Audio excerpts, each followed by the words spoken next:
Hello, Kaiju lovers. It's Nathan, not MIFV Nate, coming to you live on this wonderful little Patreon-only MIFV Max live stream.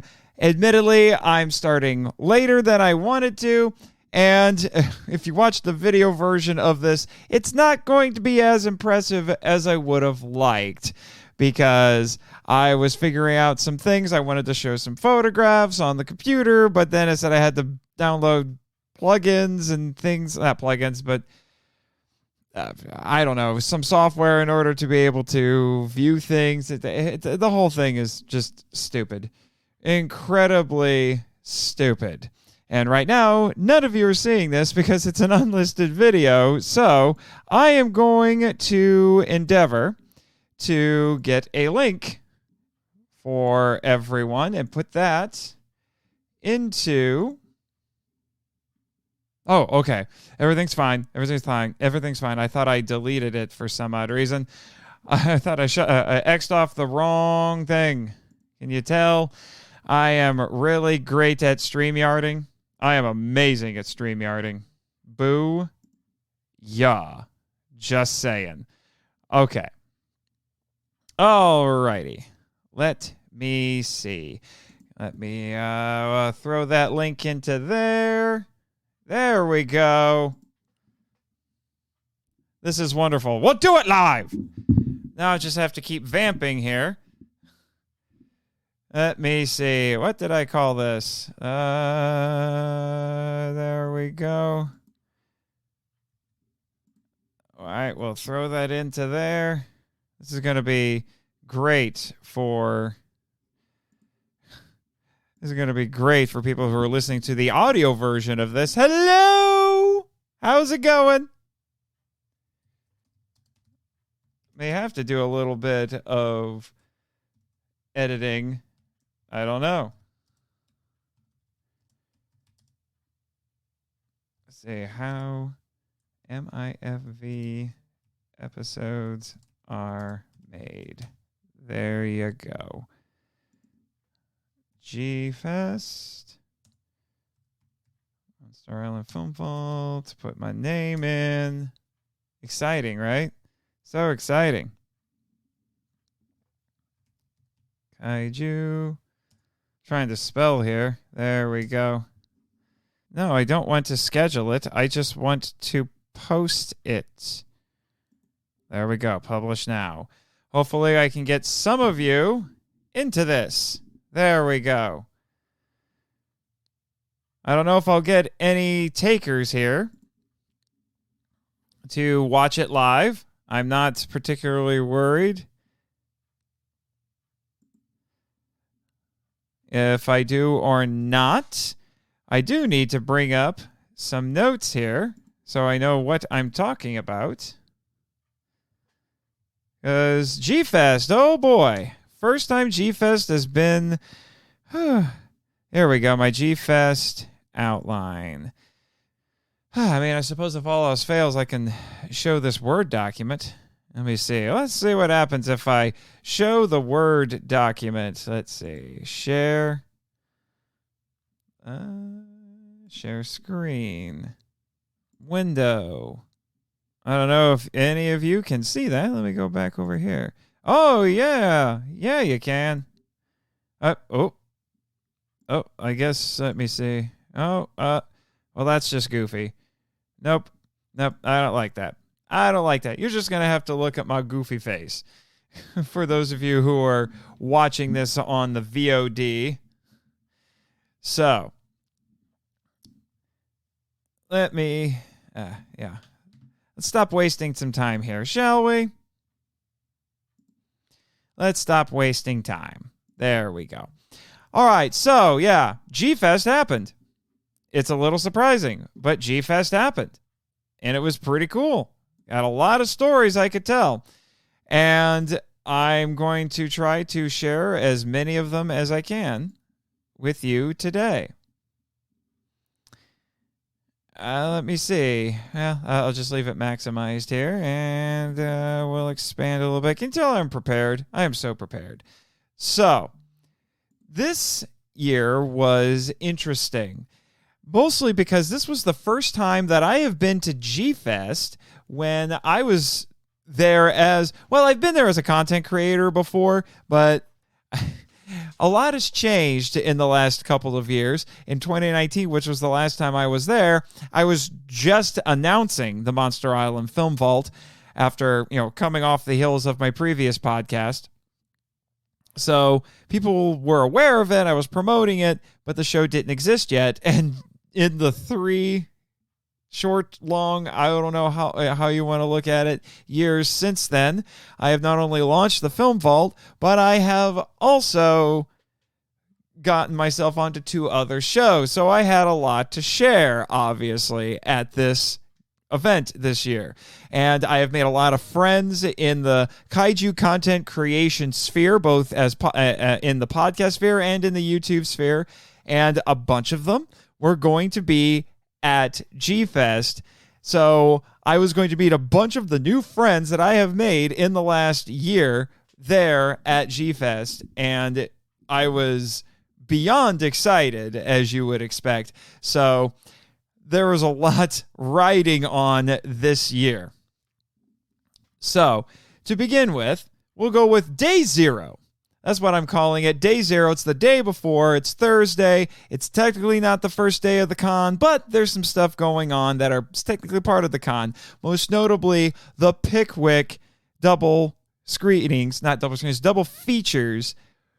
And if you don't know, for those who don't know, G-Fest is this big convention. It's been held since about the mid-90s. It's been at a couple of different locations, but it's primarily been held in Chicago, specifically in the Rosemont area over by O'Hare Airport. It's run by J.D. Lees and a bunch of the people who are associated with G-Fan magazine. They didn't have a show in 2020 or 2021 because, well, pandemic. But so this was the first time it was back. It's at a new hotel. It's at the Hyatt, not the Crowne Plaza, because it was outgrowing the Crowne Plaza. So there's a lot of new stuff going into this. There's been some drama and such associated with the convention, but at this point, no one really cares. What they're most interested in is being able to see all of their friends and to do all the stuff that we had done before. Thankfully, the drama was spared most of us throughout the weekend. So, my brother Jared, who's my roommate in the room actually just next door, we packed up our bags on Wednesday night, put everything in the car. I did some TikTok videos and kind of the lead up to it. I've shared some photos and everything. I wanted to show the photos to all of you guys just to make this more visually interesting. The best I'm probably going to be able to do is show them off on my phone, which is admittedly a little bit lame, but it's at this point, it's probably the best I could do, which is a little unfortunate. So, just to give you a little bit of a taste. So my brother Jared, you probably can't see it very well. There you go. See, right there. That's Binti Kong. Yeah, this looks terrible. This little knockoff Beanie Baby looks like a gorilla that my brother has. I guess I'll just have to, see if I can get some more pictures posted on the socials. That might be the best that I could do at the moment. Either that or just make a slideshow. I don't know at this point. Well, we'll do it live. Anyway, so day 0, we packed our bags, made our trip over to Chicago. We live in Fort Wayne, Indiana.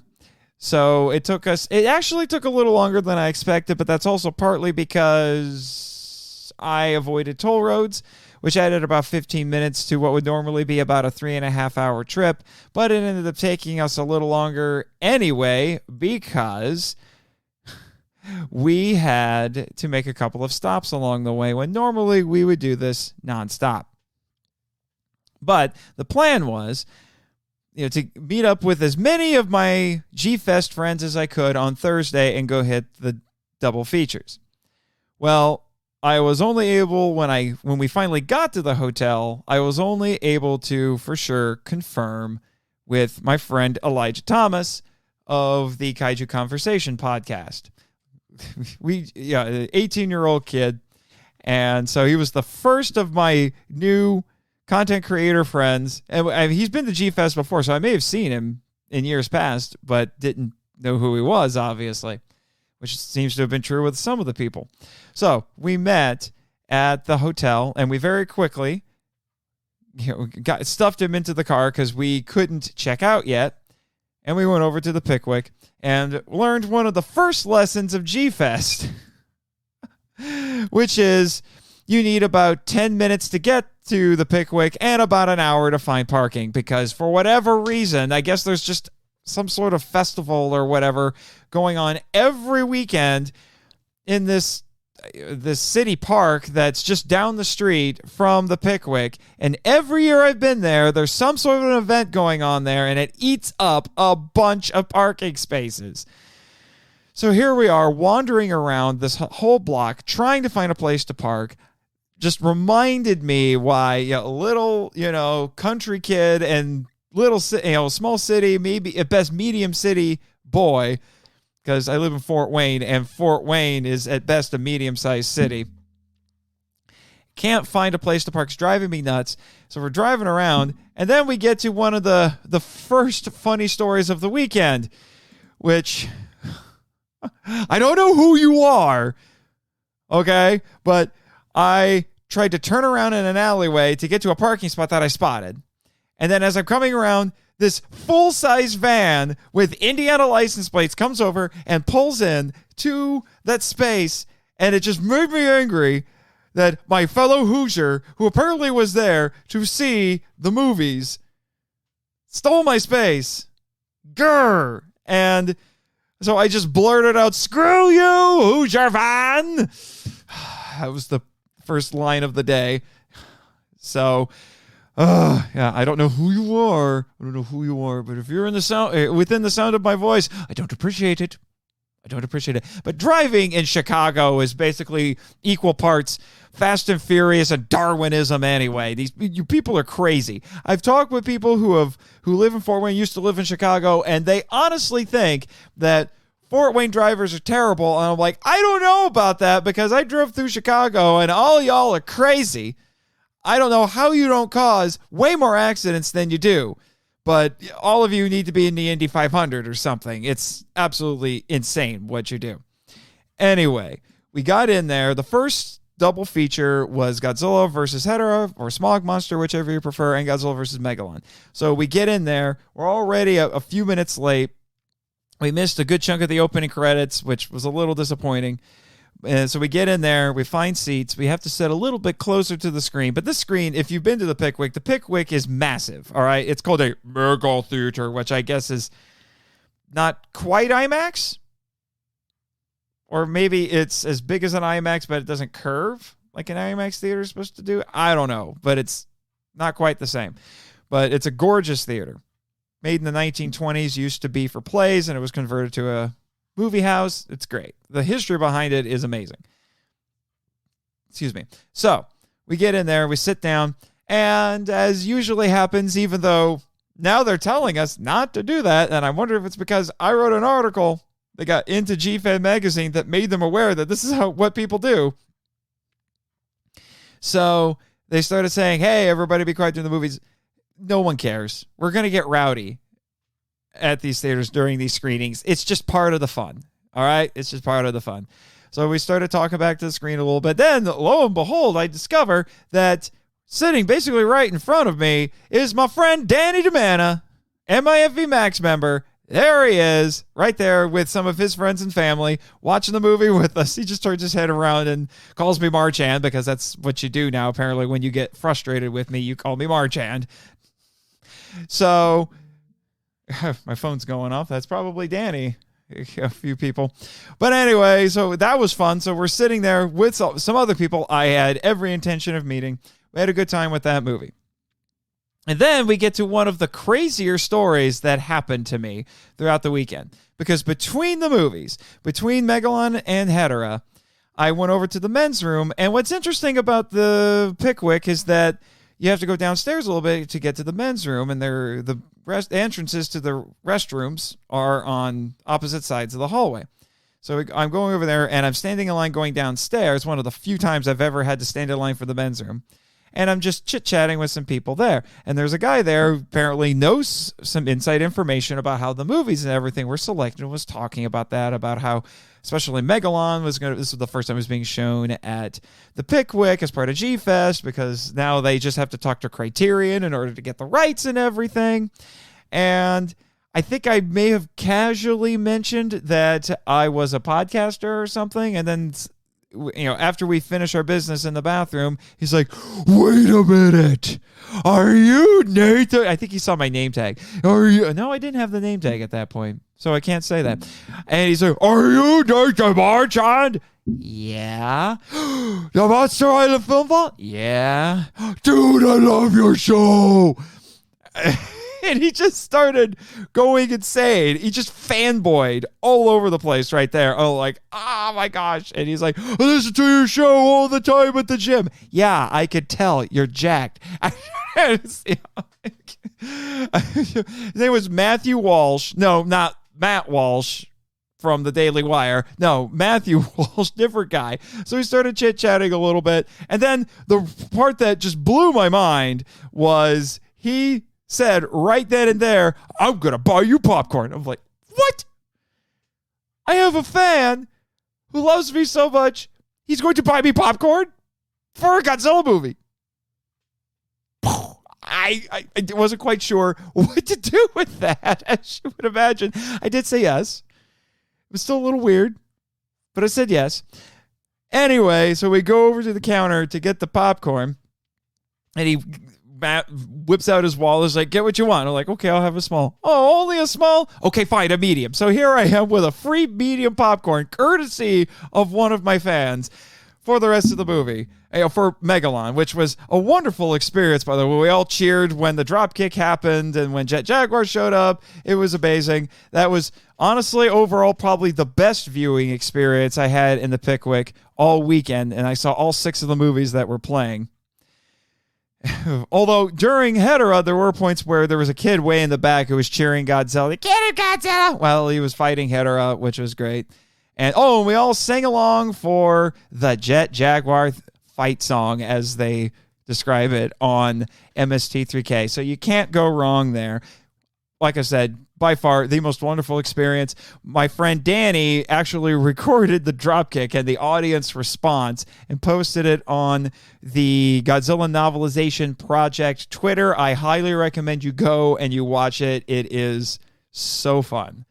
So fun. I don't care what anyone says. Dropkick is peak cinema. Prove me wrong. All right.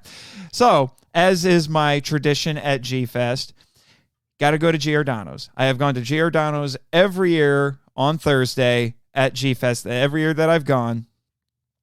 And Elijah, who was tagging along, he was basically my shadow, besides Jared, was my shadow that day of the convention.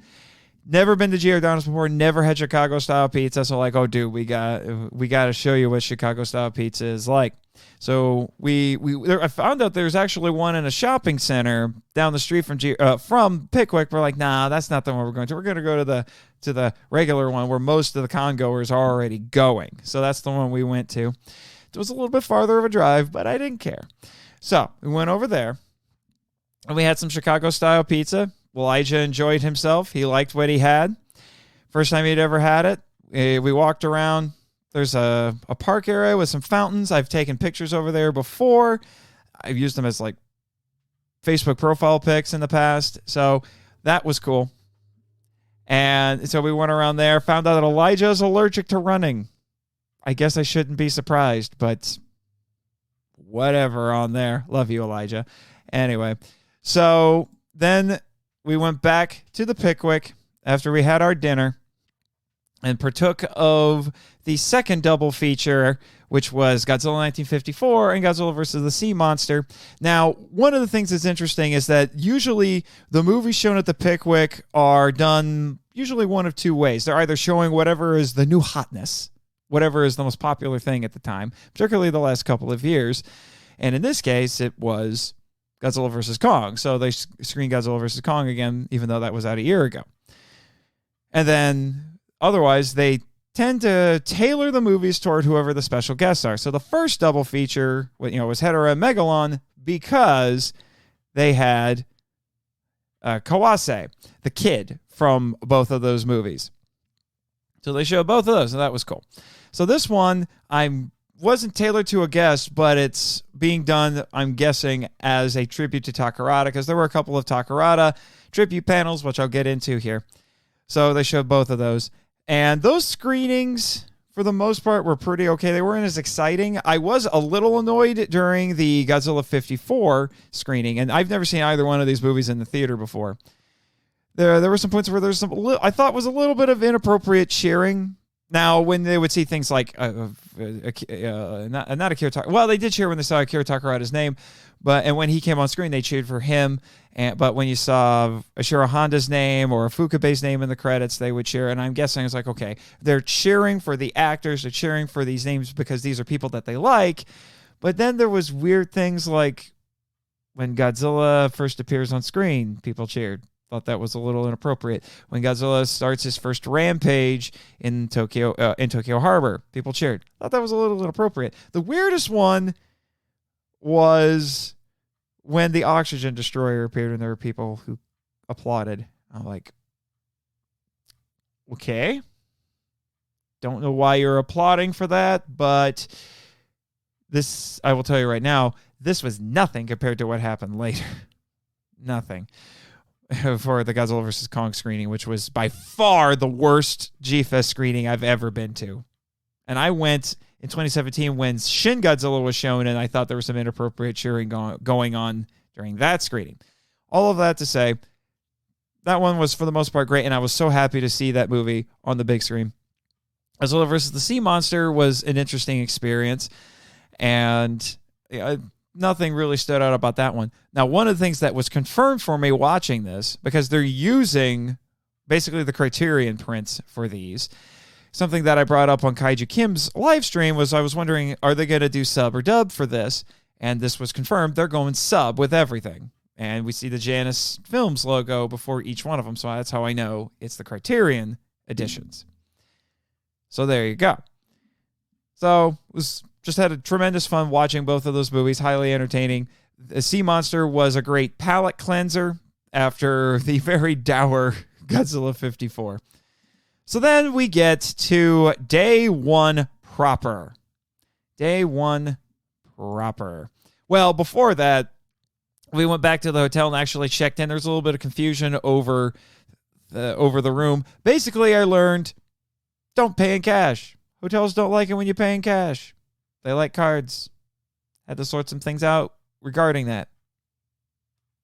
Anyway, after that got sorted out, and then I had to sort out a little bit more the next morning. But that's boring stuff. You don't care about that. You don't care about that. No, not at all. So this was when I started connecting with a bunch of people who were either fans of the podcast or were content creator friends of mine, most of whom I have never met before. And these were people I was meeting throughout the entire day. Not all at once, necessarily, even though I was trying to do that the day before. So on Friday alone, I met Ryan the Omniviewer Collins, his friend Thomas Nickel, Kaiju Kim, Alyssa Charpentier, who was in the vendor hall selling her books, Zimzilla, who's done some stuff on Instagram and on Twitter. He's a streamer, a video game streamer. And then, most interestingly, I think this was over the course of the whole weekend. I know I met Andrew Winja the Ninja, as I called him. He's a fan of the Power Trip. If you want to hear about what we talked about when I met him, listen to the next episode of The Power Trip, a journey through the Power Rangers franchise. And I also, interestingly, I don't know if he's hearing this right now. I was hoping that I would have people in the chat to interact with about this, but I met Ted Williams.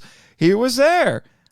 I met him after one of the film screenings. I think, trying to remember, can't remember if it was that night after Godzilla vs. Kong or if it was after Terror of Mechagodzilla on Saturday. I don't exactly remember. I know it was after one of the late night screenings. But, just a whole slew of people that I remember specifically by name that I met I met the entire weekend. I'm sure there's a few other people that I bumped into who are also content creators, but I met them for the first time, or maybe they're fans of the show, but I don't exactly remember your name, but anything. But, I met a bunch of people. I met a bunch of people. The con nearly doubled in size this year. It went from 3,000 in 2019 to 5,500. And we didn't even take over the whole Hyatt, but the Hyatt's big enough that we can keep expanding until we take over the entire hotel. That is our goal. We will take over the hotel. It will be ours. We just need to get a lot more people to show up. So if you missed G-Fest this year, I highly recommend going next year. Let me continue with my story about what went on Friday for day one. So I brought this with me just as a fashion statement, and it ended up, I was planning on alternating between this and styling my hair, but I have my Doctor Who hat, which I don't have with me. I should have had it with me, but it's a fourth Doctor hat. Looks kind of like an Indiana Jones hat. I developed a little bit of I don't want to know if a following, but a bit of interest because of it. Some people thought it was a cowboy hat, and I had to say, nope, it's a fedora. It's not a cowboy hat. But I became recognizable because of that thing over the course of the weekend. Although I think I wore it. I believe I wore it Thursday. I wore it every day but Saturday. Saturday I styled my hair. But I kind of think after how well the hat went over, I just kept wearing it. And it was very appropriate on Sunday for one of the panels, as I'll talk about here in a minute. So I went to a handful of panels, most of which were being paneled by some friends of mine, Danny and Alyssa. And I honestly, I wish I had my program with me to talk about the panels that I did attend. You know what? I think I will just go to the G Fan website and see if I can find it. Maybe they still have things posted up there. Let's see.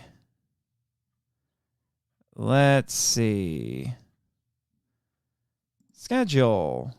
Here we go. So which ones did I go to? So I went to the Hedera belated 50th panel because Danny and Alyssa were on it. I went to the Gigan panel because Danny was on it.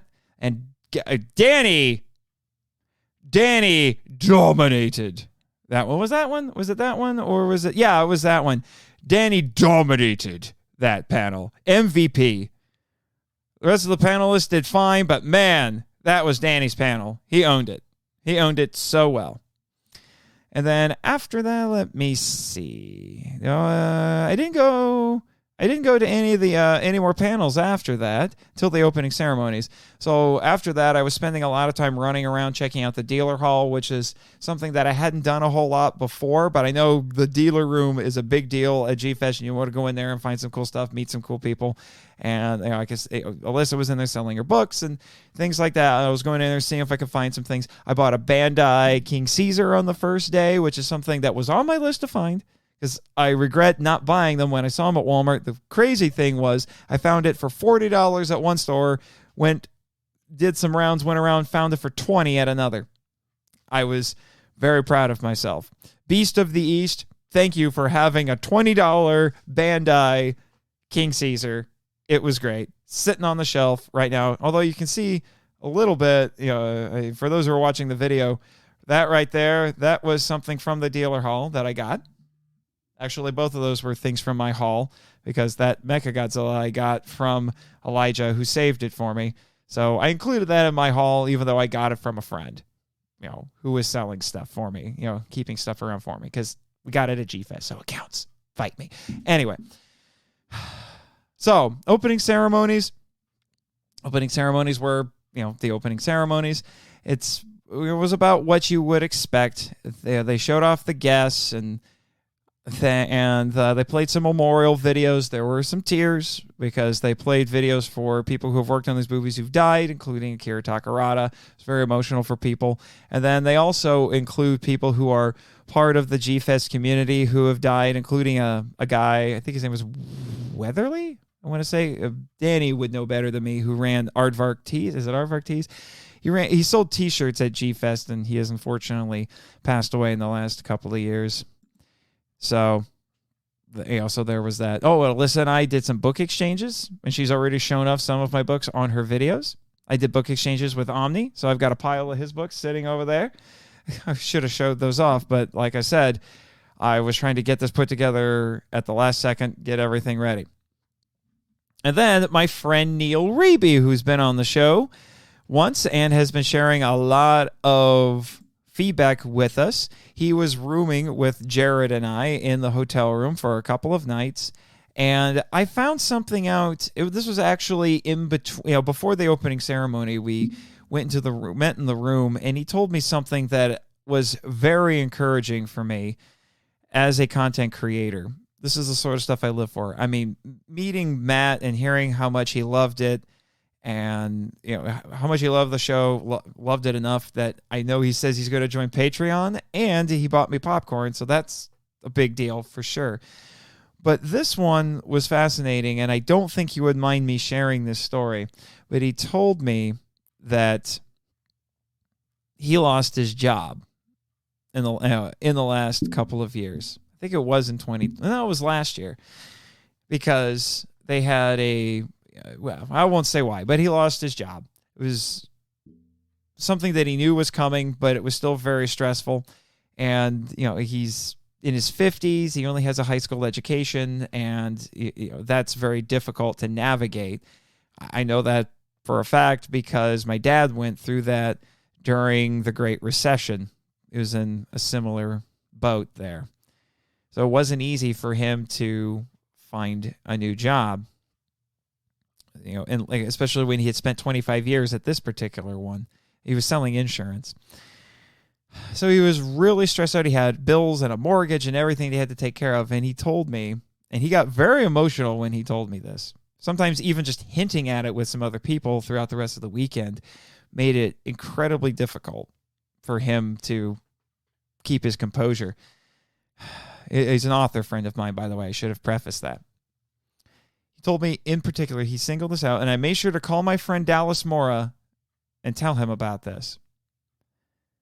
He singled out the Gamera 2 episode of the Film Vault because he said he started listening more fervently to the podcast when at this point, and listening to the Gamera 2 episode, which was a good 2 hours or so long. He said for those 2 hours, he felt like a person again. Then for just for a little while, he just listened to a couple of people talk about the stuff that he loved. That right there is a big reason that I do what I do. It really is. I know maybe not all of you have stories like that about how a content creator, something that I've worked on, it doesn't matter what it is, if it's a book or a podcast video, whatever it is, you enjoy it and it gives you some much needed encouragement or a little bit of escapism. And I am so delighted to hear something like that. It's what keeps me going. So if you have stories like that, I would love to hear them. And I will happily share those on a future episode of the podcast. I am very interested in that. This is the sort of stuff that keeps podcasters, keeps content creators going. We have to hear that. But there's a little bit of ego involved in that. Some affirmation, but it lets us know that what we're doing is worthwhile, and it's not just something that we're doing for ourselves. I really mean that. So let's move on to some other things. So the opening ceremony, we see book exchanges. Okay. Then the next thing I went to was the Godzilla vs. Kong screening at Pickwick. When Neil went with me, and when we got there, we ran into Thomas and Ryan. So I'm like, hey, so we do have some people to see it with. We had to sit really close to the screen because it was a packed theater. More packed than I was expecting. But you don't go there to see the movie for the first time. You go there because you want to see it in a massive theater with a bunch of other fans. The energy level is different. And I knew from 2019 when King of the Monsters was screened that it could get rowdy. And I kind of wanted it for that reason. I wanted it to get rowdy. I was going to have a good time. I had jokes. I was going to throw them out there. I was there for it. And for the first time in my life, I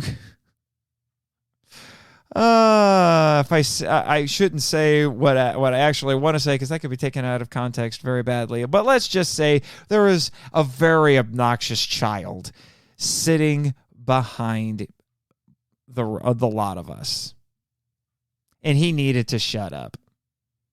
I wanted to turn around and tell him to shut up so much. He's probably 8 years old, as a boy, and he would say inappropriate things. He would clap and cheer at inappropriate times. And then there's a bunch of what felt like it's like youth group. It really was like youth group. A bunch of these teenagers and sitting in the middle of the theater who would clap and applaud whenever something like, when somebody would die, or when characters talked about people dying, they would start applauding for that. And this kid was making inappropriate jokes. He was making fun of Gia, the deaf girl, and cheering for Kong to die, and just, child, shut up! Oh! I mean, there was a couple of times both Ryan and I would blurt out when people, wasn't specifically a kid, but just anybody in this group in the middle of the theater, when they were doing this, we were basically telling them that, I can't remember the exact words now, but it was something like, you're all awful, or something like that. I don't remember, but we made our disdain known.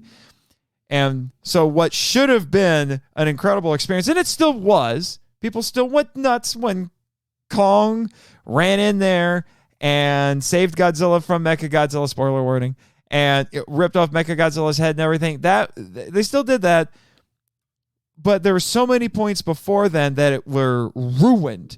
It was so incredibly cringy, as Zimzilla put it on Twitter, that it just ruined the whole experience, I have to say. And I kind of regretted going a little bit, because it was just so ruined. However, I found out that Alyssa was there, and found out that even though she was a very outspoken critic of of Godzilla vs. Kong, she watched it again, and I guess she's warming up to it. She's softened toward it, which is an interesting thing. I would love to talk with her at some point about how her thoughts on the film have changed in the subsequent viewings.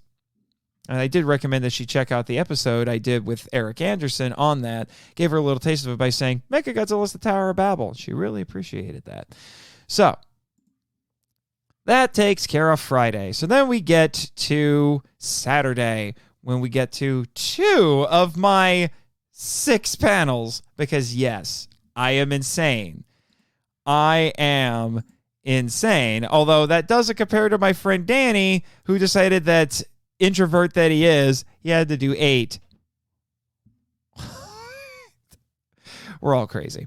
Anyway, so I did the Terror of Mechagodzilla panel because I had to. It was my first Godzilla film, and it remains one of my favorites to this day, and it was being screened. You can bet that I was there to see that. And my friend Elijah, it was also his first, and it was one of his favorites. And Tomoko Ai was there. Well, I've got a story about Tomoko Ai. So I was part of that panel. Danny was on it. It was great. Absolutely great. And then the other panel that I hosted that day was the Kaiju Writers Unite, which is funny how that came about, because I've been on that panel before. In fact, funny story, I literally got on that panel 5 minutes before it started in 2017 because of one of the panelists dropped out, and I just said, hey, Neil, here's my credentials. I have a kaiju book, and he told me to get behind the table. Well, funny enough, everybody except for me, who would normally be on that panel at one point wasn't going to come. And even I wasn't sure if I was going to do it or not. But I submitted that panel. I was like, well, if no one else is going to do it, I'll submit it. Then I think within a week or two of me submitting the panel, Neil got a hold of me. He's like, hey, you want to do the writers panel for me? It's like, dude, I already submitted that. I'm way ahead of you. Well, then funny enough, Skip Peel did end up coming. He wasn't on the writers panel, but he ran Jeopardy, as he normally does. And Neil came, obviously. So I had a panelist who wasn't able to make it, Chris Nigro. Shout out to Chris Nigro, the head of Wild Hunt Press, wasn't able to make it. So Neil came in, and it was like everything. It was so appropriate that Neil ends up being a last-minute replacement on the panel when I'm hosting it, like I met him in 2017 doing that. And when we started the panel, I looked over at him and I said, "The circle is now complete. When I left you, I was but a panelist. Now I am the moderator." I got a good laugh out of people. And man, we're going to have to figure out how to manage that panel a little bit better, because we had a lot more questions than we could answer. And we had 5 panelists: myself, Neil, Danny, Ryan, and Alyssa, but all a bunch of friends of mine. And there was just too many questions to field. So we're thinking we're either just going to have a longer panel somehow, maybe a couple of sessions, or we're going to have to just give shorter answers, have fewer people answer. We're trying to figure out how to accommodate more people, because that ended up starting a problem that I ended up dealing with, because my plan was to have Kaiju Ramen t-shirts for the weekend. Michael Hamilton got sick and wasn't able to make them for a couple of us. So I said, just send me the logos and I'll take care of it. And I bought the supplies at Hobby Lobby to do it. Well, everything got in the way, because I'm like, where am I going to print it? I need a place to print it. There wasn't a computer, but I found there was a FedEx store. Like, okay, now I just need to figure out how the FedEx store works, or the FedEx room works. And I figured out how it works, but then I didn't have time to do it. And then I left the supplies in the panel room, didn't figure that out until it was closed. They wouldn't let me in to get it, and they wouldn't let me go in super early the next day to get it. I was prepared to be up until 3 o'clock in the morning on Saturday and get it all done. Calf myself up even more than I normally do in order to make these shirts happen. The shirts didn't happen. I have given Michael permission to shame me for not getting it done. Oh well. So that was a thing that day, and it was because of the writers panel that I couldn't do it, because that's the panel where I left them in there, because another panel was starting right after that. It was actually Matt Frank's panel, and there were a bunch of people asking me questions, and so because I was in a hurry and I was distracted, I didn't grab everything like I should have. Oh well. But all is forgiven. All is fine. The shirts will get made. They just won't be used for G-Fest this year, but they will get made. So what other panels did I go on to that one? I attended several that day. Let me look. Let's see. What did we have on Saturday? There we go, Saturday. Well, after I did the Terror of Mechagodzilla panel, I went to the Hiroyuki Kawase interview and the Tomoko Ai interview. Those were fun. Got to, attending the celebrity interview panels is always a good idea. Don Fry. Unfortunately, Don Fry couldn't make it this year. So let's see. There were a lot of panels that I wanted to go to that I couldn't go to. So Kaiju Writers Unite. Actually, that was everything I did. That was all the panels I went to. I spent a lot of time in the dealer hall after that, making some final purchases, finding stuff for friends, stuff like that, seeing what all was in there, chatting with people, spending more money than I should have. I'm going to regret it for so long. But then we organized, by we I mean like me and Ryan, we organized a dinner over at the Red Bar there in the Hyatt, on the second floor of the Hyatt. So a bunch of us got together and went over there, and took us a while to get seated, but we found a seat because we had a big group. And so a bunch of us sat there, we ate food, we had dinner, and Kaiju Kim and I had to basically eat and run because we wanted to try out for Jeopardy. For those who don't know what that is, it's basically Godzilla-themed Jeopardy. It's a G-Fest staple. And I've tried out several times to be on it. I've never gotten in, so I was bound and determined to get in. So was Kim. And we were like, yeah, come on. We're gonna put our friendship on the line. We're gonna play against each other in Jeopardy. Booyah. Ooh, But we found out that the Norman England and Ed Goticheski panel went into overtime just because they were the last panel of the day, and I guess they thought, hey, we're cool enough to do that. Whatever at that point. So because of that, they moved up the tryouts because there just wasn't enough, wasn't as much time. So it felt a little inconsiderate. Yeah, Norman! We love you, Norman. Okay? Just want to say that. We love you, Norman. Anyway, shake my fist about it. We love you, Norman. But, so we missed out on it because they moved him up. So they could start everything right at 6:30 on the dot. Okay. Next year, it's going to be me, Kim, and Danny. Danny's going to win. Or it could be me. Basically, we just want it to be 3 people from our circle of friends so we can all put our friendships on the line and compete against each other. Who's the biggest Godzilla nerd of them all? Next year. Jeopardy takeover. Ooh. All right. So we watched that. We learned some very interesting things. Some wild things. It was insane. It was insane. Oh, I also should have mentioned I got autographs that day. I got my autographs that day from Kawase and Tomokawai. Oh, and I forgot to mention. Oh, my, how could I forget this? Let me see. I'm going to find. I don't know how well you'll be able to see it, but I'm going to find it here on my phone. I got to eat lunch sitting next to Tomoko Ai, and it was bonkers. And she was very casual about it. Let me see. Yep, here it is. I was literally this close. I need to get... I posted... This one I did post on the socials there at the hotel. Literally that close to her. Just being very casual. Kawase was interesting because he hasn't acted since he was a kid, and he's just an airline pilot. He was just a regular person, so he would just walk around like he was like he was just any of the rest of us. They had none of that big movie star air about him at all, which is very amusing. But anyway, so that after being a little starstruck about that, getting my autographs, Tomoko Ai, lovely woman, still a lovely woman. Yeah. Yes, quite right. So the craziest thing that came out of Jeopardy was there was a category about foreign language titles of Godzilla films. Now, I'm familiar with some of these. Some of the more infamous ones, particularly ones in Germany where every monster is named Frankenstein. I don't know why, but every monster is named Frankenstein. Or every monster is King Kong. It's weird. But I went there, and they were... Skip, you outdid yourself, because you found some of the weirdest titles.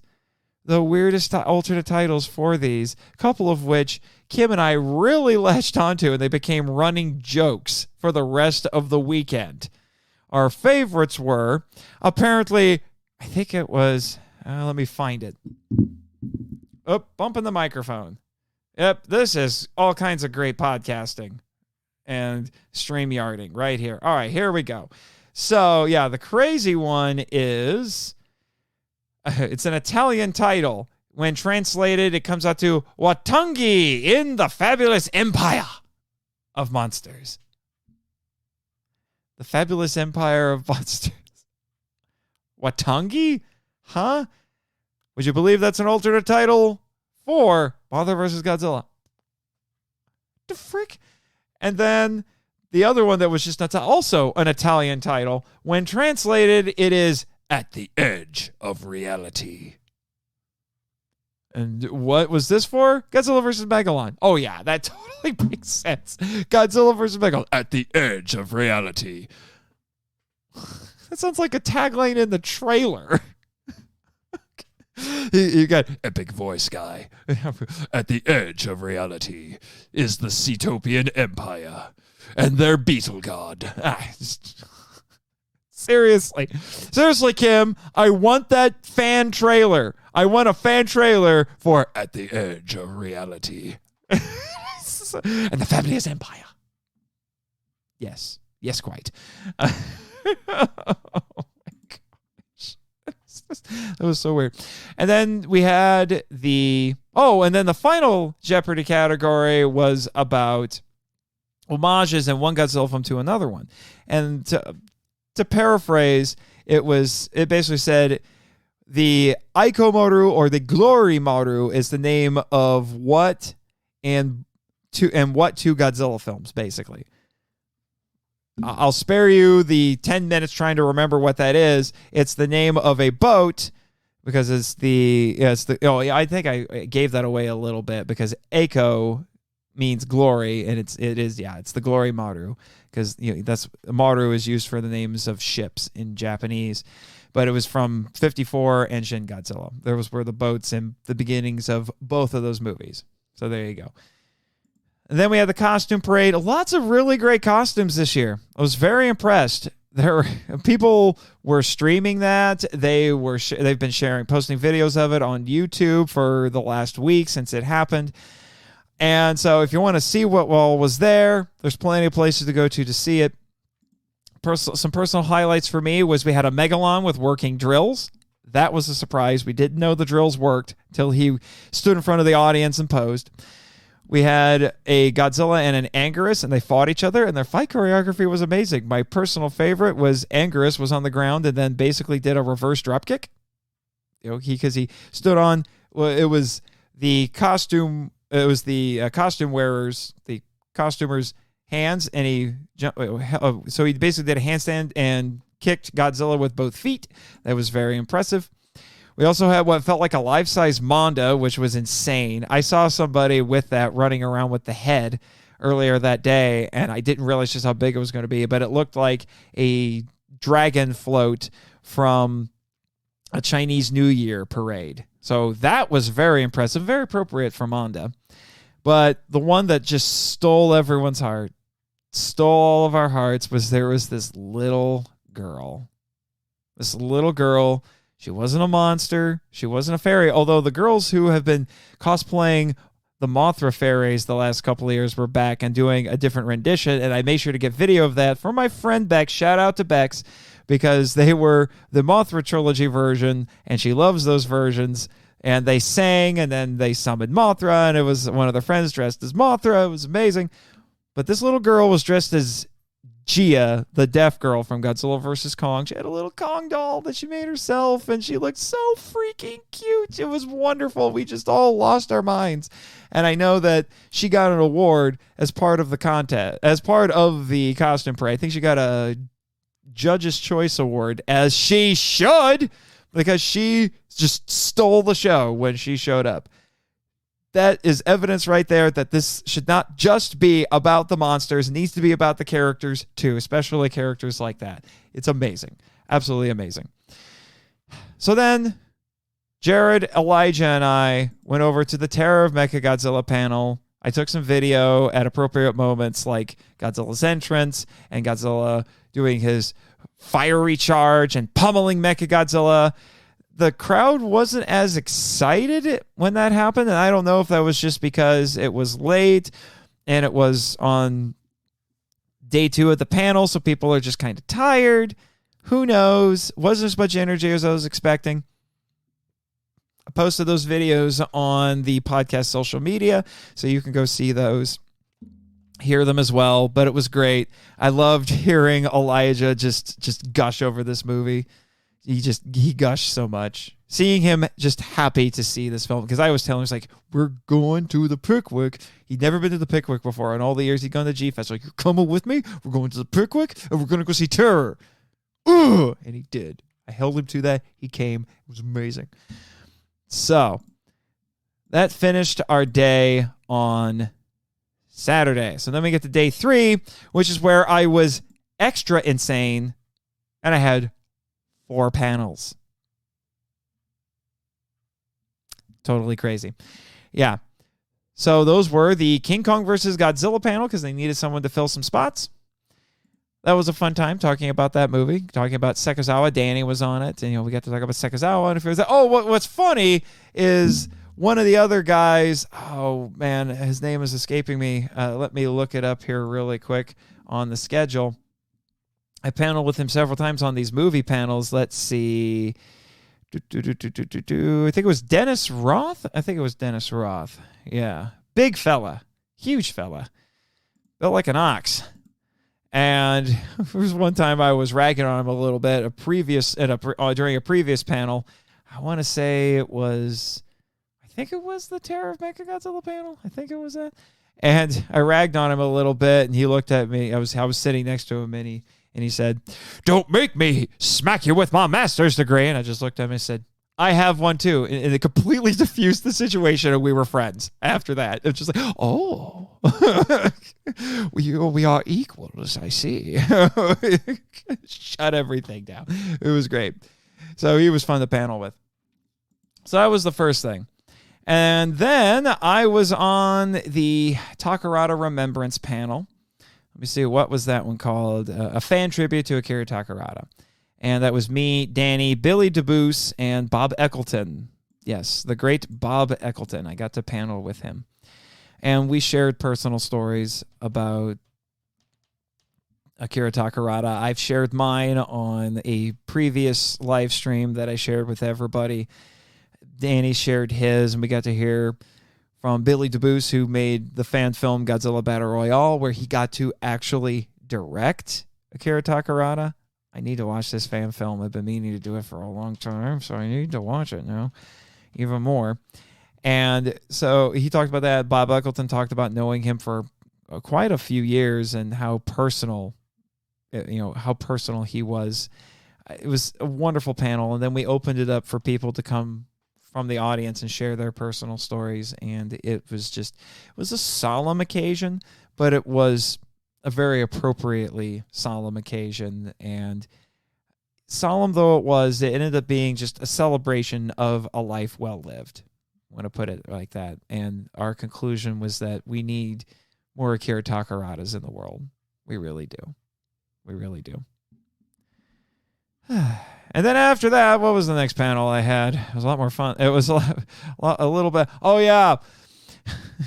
Very different kind of panel. And this is one I wanted to have it recorded. I wasn't able to record most of the panels I was on. But this one, Danny and I will probably do as an MIFV Max episode for you. We got the PowerPoint and everything. But it was Untying Godzilla's Gordian Knot. Can Godzilla versus King Ghidorah be fixed? So we went through and we basically ironed out all the issues, or as many as we could, with that movie, using two similar but very different approaches. I came at it as a script doctor and saying, let me do one more draft of the script for you. Danny, as being the novelization guy, took everything as gospel and she said, give me what you have and I will make it make sense. And then we went through and explained how we could do that. And we had a tremendous response from that. We had a lot of people telling us, you guys should do this with other Godzilla movies. It would be great. We're like, we don't know what Godzilla films that we would do this with, because the other ones don't really demand it as much as Godzilla vs. King Ghidorah. I don't know. When Danny and I do that bonus episode, let us know what you think of it. We should apply that to some other movies. I just don't know what that would be. Even if we did, it would be very different things that we'd be working on. Okay? Space Godzilla.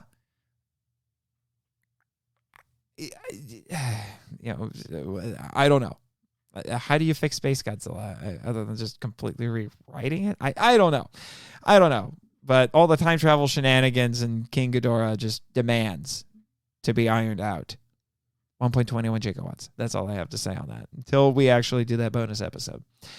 And then my last panel of the day, because I think I didn't attend any panels. All the panels that I was at, I was a panelist. So that's basically what I did all day, was go to the panels. Yep. Went to all the dang panels. At least that's what I have down here. Probably didn't finish all the notes for all the things, but I've got a couple more stories I could tell you after that. So then I went to the YouTubers and Podcasters panel, which was recorded. You can see it on Kaiju Kim's YouTube channel. Highly recommend you go and do that. The most interesting thing that happened with that was, because Kim was on it, Danny was on it, one of the guys from Wikizilla was there, and then there was a Godzilla YouTuber.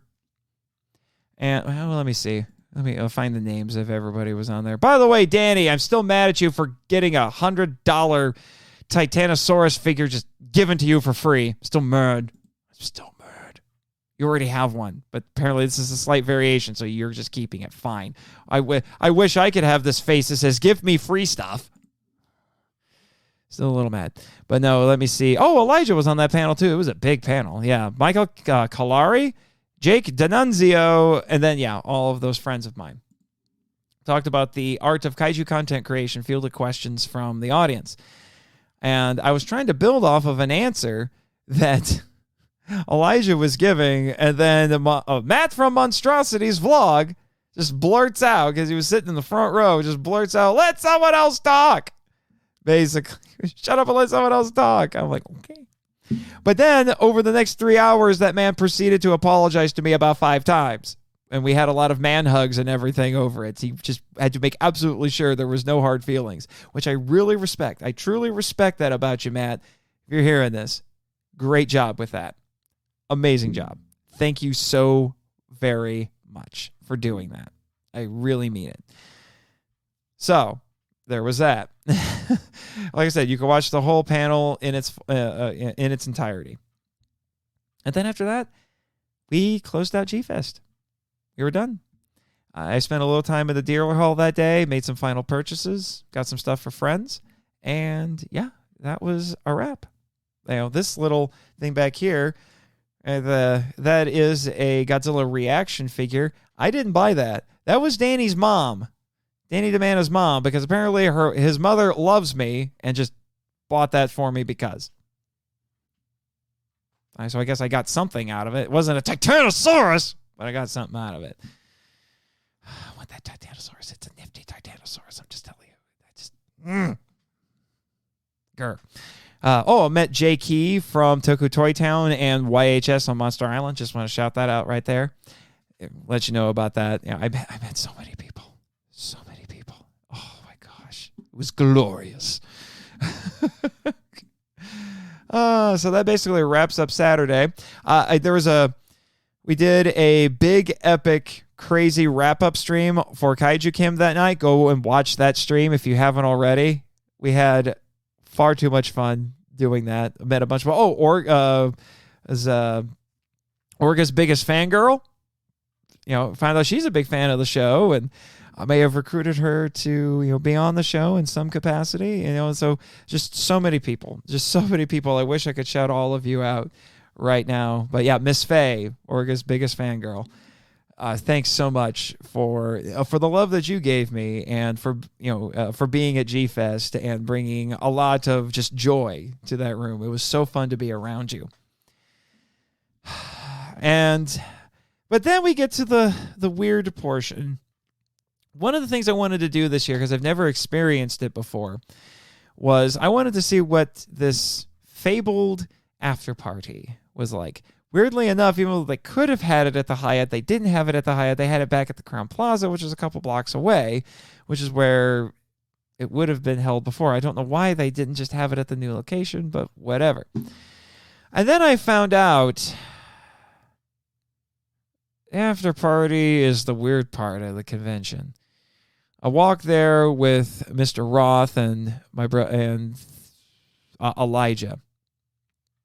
First off, I found out the hard way that Illinois has legalized marijuana, because we just walked outside and suddenly the entire neighborhood, even though I didn't necessarily see a ton of people around, the entire area just reeked of it. I don't like, did people just all light up in the evening? Got nothing better to do? I mean, you got a lot of shootings and everything. You got to cope with it somehow, but what the heck? So that was annoying. Burned my eyes a little bit. Dennis was complaining about it wrecking his allergies, understandably so. So that wasn't necessarily very fun trying to deal with that. And I got to the after party. I met with a couple of people I knew. I met a guy. I wish I could remember your name, dude, but I can't remember your name. But I kicked your butt at Street Fighter 4 a couple years before this at G-Fest. And you walked up and reminded me of that. I ran into his wife, who was a big fan of the work that I had been doing. She was also slightly inebriated and was very nice to me. I'm guessing it was the booze talking. Although what's kind of encouraging is people say that a drunk man's words are a sober man's thoughts. So there's that. Yes, because there was alcohol, which was awkward for Elijah because he's technically underage. Although, I'm just going to leave it at that. And met Ryan while he was there in full. I did go to his panel. That was one panel I went to. His panel on him and Thomas's panel on Lovecraft and Kaiju, which has been posted on his YouTube channel. I highly recommend watching it. He was there in his full getup, and we just chatted for a while, talked about a lot of different things, and about future panels and the future of the convention and all kinds of things like that. And then, and this is something that somehow I think I've heard inklings of, but it was always just this fabled thing. It wasn't something that I've actually partaken of, never something I actually saw, which was apparently the convention drink. I have no idea how it was mixed. I don't know what it is. It was served out of milk jugs, which seems weirdly inappropriate. But it was, I think I heard it called a couple of different names. I think I heard it called Kaiju Blood, and I also heard it called Godzilla Blood. It was a bright red drink. I don't know what was in it. They were acting like it was supposed to be radioactive. When it was brought out I think it was wheeled out, actually, in a cart in these milk jugs. And people started chanting, blood, blood, blood, blood, blood. I'm like, what the frick? I thought this was a party, not a cult initiation. Ooh. I was a little scared of that booze with how weird people were being about it. So, yeah, stayed for about an hour or so, ended up leaving. Ryan went back to his room. I walked back to the hotel, bumped into Alyssa about halfway there, and she's like, hey, what's going on over there? Because she had been invited to the after party, and it's like a bunch of people getting drunk and shooting the breeze. She kept going. I went into the hotel. I hadn't had a proper dinner, so I got a little something. And I sit there and I start eating, and then Alyssa comes in through. It had only been like 15 minutes at the most. Well, maybe 20 or so. And she just came back, and she's like, oh, you didn't like it? It's like, nope, not my scene. So she said, I'm going to go over here and get my vice, that being candy. So she got some candy. She came over. We was just going to be the two of us hanging out for a little bit, I thought. And then Matt Walsh comes in, and he just starts chatting with us, and we had a good time with that. Hung out for about an hour or so. Then we all went back up to our rooms and went to bed like sane human beings. But let me tell you, after I saw that, and he said he went to another after party that was invitation only. Ooh. So I've basically decided next year, if I stay on Sunday night, I'm just going to throw my own dang after party. And we're going to have some fun that doesn't involve turning the con into Sodom and Gomorrah. Call me weird. Call me weird. Call me a prude or whatever. I don't care. I'm not opposed to the consumption of alcohol. We'll probably allow a little bit of alcohol, but I don't need people getting into a bunch of drunken revelry at G-Fest. Or acting like they're in a cult initiation. I'm just saying we're going to have some good, clean, wholesome fun. Just letting you all know about that. I mean, to be honest, Kim's live stream was basically my after party, because that was just a bunch of nerds being hyperactive and goofy and just gushing all over that con and everything that they did. So there you go. So slept in. I have some issues with the hotel because I needed a few extra minutes just to get everything out of my room. I overslept a little bit. And then they charged me for a whole day. You're going to hear from me, Hyatt, most likely. You've been warned. Anyway, so that aside, overall, it might arguably be, even though there were some people who didn't come that I wish were there, like Kyle Yount and John LeMay and a bunch of people weren't there, I would still probably rank this despite some of the other bits of stupidity that happened, like the cringy comments during the Godzilla vs. Kong screening, I would still probably rank this my favorite G-Fest so far. And this was my 4th G-Fest. I was super busy, but I felt like I got a fuller experience from the con, even though I still didn't see quite everything. I still would have liked to have seen the gaming room more and the model room more and things like that.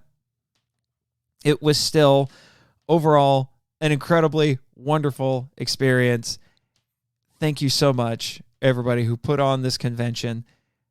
I am so happy to see G-Fest continuing to succeed, and I want to see it continue to grow. And I can't wait to go back next year. It's going to be amazing, I'm sure. I've already talked to a few people like Danny and Ryan about panels that we could do, so we're already kind of planning ahead. I will be on the writers panel again. You're going to have to make me not be on that panel. I'm just saying. I don't know if I'll be the moderator or if I'll give it back to Neil. We'll see how I feel. I was a benevolent moderator. You wanted back Neil? Neil before... Yeah. You get what I mean. All right. So with that, I am now going to transition into the next segment, the Patreon-only segment, to talk about the production process for every MIFV, or at least most MIFV episodes.